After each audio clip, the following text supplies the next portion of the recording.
Ontario Premier Doug Ford's threat to shut the electricity off completely refers to the province's electricity exports to the United States, which primarily supply parts of Michigan, New York, and Minnesota.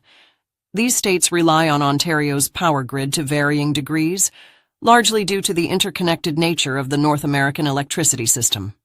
Let me be clear. I will not hesitate to increase this charge. If necessary, if the United States escalates, I will not hesitate to shut the electricity off completely. Believe me when I say I do not want to do this. I feel terrible for the American people because it's not the American people who started this trade war. It's one person who's responsible. That's President Trump. I'd rather be working together. I want to sell the U.S. more energy, more electricity, more critical minerals. I want to make Canada and the United States the richest, most successful, safest, most secure two countries on the planet. But as Premier, my number one job is to protect the people of Ontario and in hand protect the people of Canada. I will do whatever it takes. I will fight like I've never fought before to protect Ontario. Trump responded with, based on Ontario, Canada, placing a 25% tariff on electricity coming into the United States, I have instructed my Secretary of Commerce to add an additional 25% tariff to 50% on all steel and aluminum coming into the United States from Canada, one of the highest tariffing nations anywhere in the world.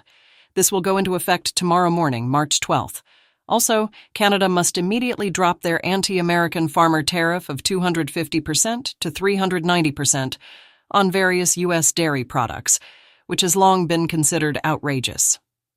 I will shortly be declaring a national emergency on electricity within the threatened area. This will allow the U.S. to quickly do what has to be done to alleviate this abusive threat from Canada.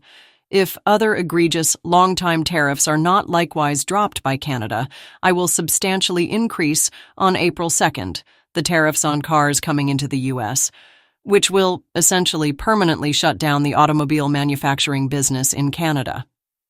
Those cars can easily be made in the USA. Also, Canada pays very little for national security, relying on the United States for military protection. We are subsidizing Canada to the tune of more than $200 billion a year. Why? This cannot continue. The only thing that makes sense is for Canada to become our cherished 51st state. This would make all tariffs and everything else totally disappear. Canadians' taxes will be very substantially reduced. They will be more secure, militarily and otherwise, than ever before. There would no longer be a northern border problem, and the greatest and most powerful nation in the world will be bigger, better, and stronger than ever. And Canada will be a big part of that. The artificial line of separation drawn many years ago will finally disappear, and we will have the safest and most beautiful nation anywhere in the world. And your brilliant anthem, O Canada, will continue to play, but now representing a great and powerful state within the greatest nation that the world has ever seen. After that response, the Canadian government caved to President Trump and decided to keep the power on. President Trump also questioned why Americans are relying on Canadians' electricity to keep the power grid on.